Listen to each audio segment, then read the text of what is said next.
Hey everyone, well I haven't done an update in a while, so I thought I'd maybe do one. The car is pretty much done. It's obviously needs to be painted.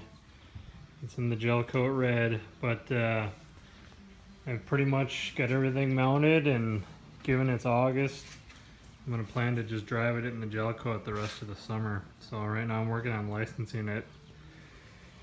And you know, I'm really happy with how things turned out. So, you know, again, the interior is going to have some carpet in there, and I'll have some, well, I guess carpet, a glove box, and you know, keeping it simple. Some logos, like the steering wheel will have a logo and that stuff. And the panels all fit up pretty well.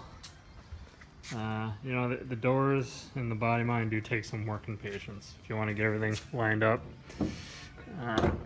And then, you know I made a video of the trunk fuse box, so that's kind of how it looks.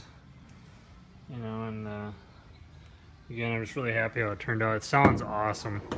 The cam on this motor with that, you know, shorter stroke of a 302 or 50, it sounds great.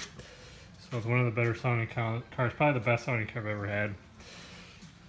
And what I'm working on today is I have to align the car, and I have one of those magnetic alignment tools.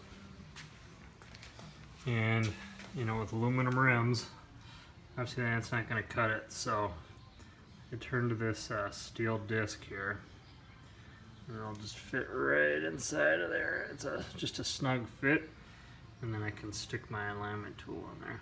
So anyways, that's kind of the build update. I hope you like the car. I sure do, and I'm excited to drive it some more. So thanks for watching.